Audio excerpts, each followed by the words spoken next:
Bismillahirrahmanirrahim. Assalamualaikum warahmatullahi wabarakatuh.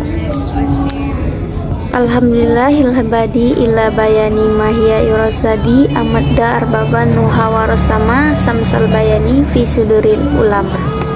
Yang terhormat Bapak dosen pengampu dari mata kuliah ilmu kesejahteraan sosial, dan yang saya banggakan teman-teman kelas B pengembangan masyarakat Islam. Baik, saya Fitri Jani sebagai moderator dan juga anggota daripada kelompok 8 mata kuliah ilmu kesejahteraan sosial, dan rekan-rekan saya Revi Revina dengan NIM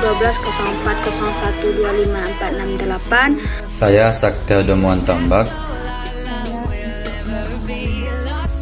Kami dari kelompok 8 akan mempresentasikan makalah kami yang berjudul UKS bagi narkotika dan zat adiktif.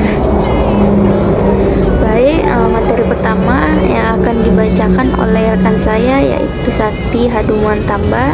Kepadanya dipersilakan. Baik, saya akan membacakan materi tujuan UKS dengan program UKS.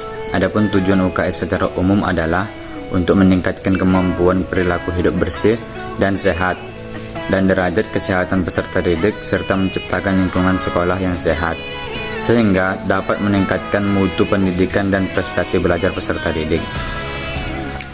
Secara khusus, tujuan UKS adalah untuk memupuk kebiasaan hidup serta dan meningkatkan derajat kesehatan peserta didik yang mencakup memiliki pengetahuan, sikap dan keterampilan untuk melaksanakan prinsip hidup sehat, serta berpartisipasi aktif di dalam usaha peningkatan kesehatan. Dan program UKS ini di sini ada 3. Yang pertama itu pendidikan kesehatan. Pendidikan kesehatan di sekolah dapat dilaksanakan melalui kegiatan ekstrakurikuler, dan penyuluhan kesehatan dari petugas kesehatan puskesmas. Yang kedua, pelayanan kesehatan. Pelayanan kesehatan dilaksanakan melalui kegiatan screening seperti penilaian status gizi berdasarkan tinggi badan, berat badan, dan umur, tes kesegaran jasmani, imunisasi. Kemudian yang ketiga, pembinaan lingkungan sekolah sehat. Pembinaan lingkungan sekolah sehat yang dimaksud meliputi lingkungan fisik, psikis, dan sosial. Pembinaan UKS khususnya di bidang kesehatan jiwa akibat penggunaan nafsa, narkotika, psikotropika, dan zat adiktif, difokuskan pada remaja tingkat SMP dan SMA. Sekian, terima kasih. Materi selanjutnya yaitu narkoba dan gangguan belajar. Pertama yaitu penggunaan narkoba berdampak pada kehidupan dan kesehatan seseorang. Pada anak remaja diperlukan pelayanan konseling. Bagi anak-anak korban nafsa, UKS dioptimalkan fungsi menjadi pelayanan konseling anak, SMP dan SMA yang menjadi korban nafsa awal atau dini. Yang kedua yaitu guru UKS memegang peran penting dalam upaya pencegahan dan penanggulangan penyalahgunaan narkoba dan HIV atau AIDS di sekolah, terutama dalam memberi informasi yang benar terhadap masalah narkoba dan HIV atau AIDS. Yang ketiga yaitu meningkatnya kasus penyalahgunaan narkoba dan HIV atau AIDS diduga dipengaruhi oleh masih rendahnya pengetahuan, sikap, dan perilaku remaja terhadap permasalahan tersebut. Masalah penyalahgunaan narkoba dan HIV atau AIDS merupakan masalah serius yang berpotensi menjadi ancaman bagi generasi muda. Yang terakhir yaitu remaja menjadi target utama para pendengar narkoba. Mengingat perkembangan emosional yang masih labil, remaja yang berada dalam tahap pencarian identitas sering mudah dipengaruhi untuk mencoba atau menggunakan narkoba supaya diterima secara sosial di lingkungannya.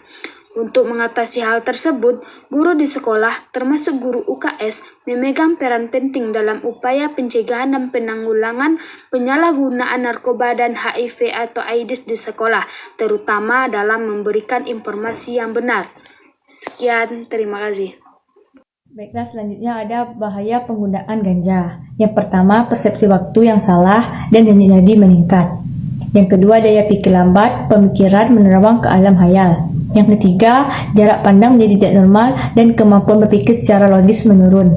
Yang keempat, menyebabkan cemas, panik, bahkan gangguan jiwa, berisiko terkena penyakit kanker paru-paru dan penyakit paru lainnya.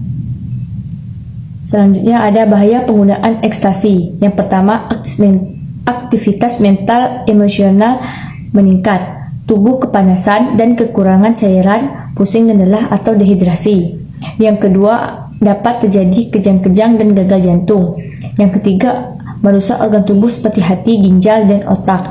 Dan yang keempat, menimbulkan depresi, gangguan daya ingat, dan gangguan jiwa. Baiklah, materi selanjutnya yang akan dibacakan oleh saya sendiri, yaitu bahaya penggunaan sabu. Bahaya penggunaan sabu ini yang pertama yaitu haid tidak teratur pada wanita. Yang kedua yaitu berat badan turun drastis, kejang-kejang, bahkan sampai kematian. Yang ketiga yaitu kurang gizi atau dan juga impotensi. Yang keempat, terjadi sakau seperti kejang otot, mencret, tremor. Tremor itu adalah bergetar tanpa kendali. Yang selanjutnya panik, hidung dan mata berair, menggigil, berkeringat, gelisah dan tidak bisa tidur, dan nyeri sekujur badan. Selanjutnya yaitu upaya pembinaan terhadap korban narkotika, psikotropika dan zat adiktif lainnya atau nafza. Dalam pendekatan medis ada dua upaya yang diterapkan pemerintah, yaitu upaya preventif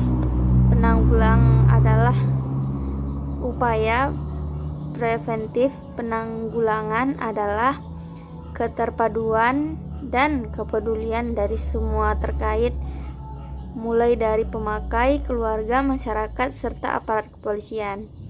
Yang B, upaya kuratif meliputi treatment dan rehabilitasi terhadap korban narkotika, psikotropika dan zat adiktif lainnya atau nafza.